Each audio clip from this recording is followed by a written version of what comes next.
नमस्कार, आपके साथ मैं हूं ऋतिक सविता। स्वागत है आपका SPN9 न्यूज में। केशव प्रसाद मौर्य बड़ा दावा ठोक रहे हैं, वैसा ही दावा जो रामपुर के लिए किया था कि कुछ भी हो जाए रामपुर में तो कमल खिलेगा, जबकि मैनपुरी और खतौली के लिए ये बात नहीं कही थी और रामपुर में जो है बीजेपी पार्टी जीत गई।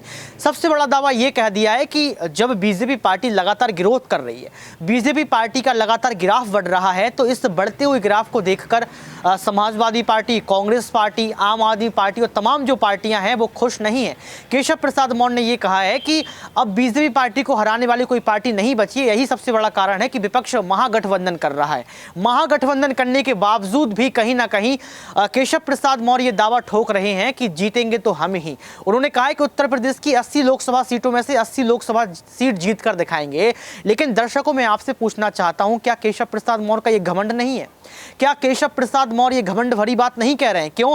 क्योंकि जनता ये तय करती है कि कितनी सीटों पर किसको जिताना है। जनता ये तय करती है कि लोकतंत्र में उनके लिए कौन सा नेता जो है लाजमी है, कौन सा नेता उनके लिए काम करेगा। इसके बावजूद देखना पड़ रहा है कि यहाँ पर ना चुनावों की तारीखों की घोषणा हुई है, लोकसभा चुनाव के लिए अभी 1 साल से ज़्यादा दिन रह गया है, 365 से ज़्यादा दिन रह गए हैं। इसके बावजूद भी आप समझ सकते हैं कि केशव प्रसाद मौर्य ने पहले ही दावा ठोक दिया। वहीं देखा जाए तो निकाय चुनाव में भी जो भी नज़दीक है, चुनावों की तारीखों का ऐलान नहीं हुआ है, उसको लेकर यहाँ पर जो उत्तर प्रदेश के सीएम हैं यानी कि योगी आदित्यनाथ, उन्होंने साफ तौर पर कह दिया कि निकाय चुनाव जो हैं अप्रैल और मई में करवाए जाएंगे। तो मतलब जो तमाम एजेंसियां हैं, तमाम जो सरकार के एजेंडे हैं, उन पर क्या अब उत्तर प्रदेश के मुख्यमंत्री और डिप्टी सीएम ही बोलेंगे? क्यों?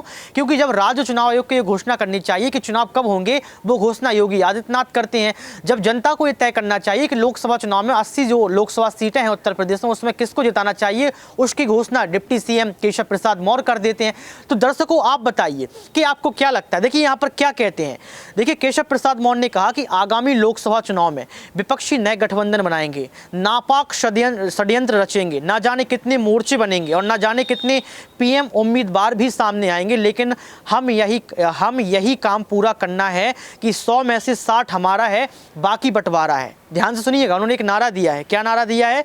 कि हमारा काम पूरा करना है, हमें यही काम पूरा करना है कि 100 में से 60 हमारा है, बाकी बंटवारा है। हमें 100 में से 60% वोट लेकर आना है और जो 40% वोट है उसमें से आम आदमी party, Congress party, Samajwadi party और तमाम क्षेत्रीय दल, राज्य दल सिमट कर रह जाएंगे। उन्होंने कहा कि 60% तो भाई साहब हमारा ही है, हम जीत कर दिखाएंगे। ये कोई रजिस्ट्री है क्या? ये घर की खेती है क्या? कि नहीं भाई साहब, 2 भाइयों में हिस्सा बांट दिया गया है। यहाँ पर केशव प्रसाद मौर्य कौन सा बंटवारा करे? इस बंटवारे से क्या आप सहमत हैं? क्या सच में आगामी लोकसभा चुनाव में 60% वोट जो है बीजेपी को मिलेंगे और 40% वोट में तमाम विपक्ष की पार्टियां बढ़ जाएंगी? कमेंट बॉक्स में आप जरूर बताएं। ये भी बताएं कि केशव प्रसाद मौर्य की बात से आप कितना सहमत हैं।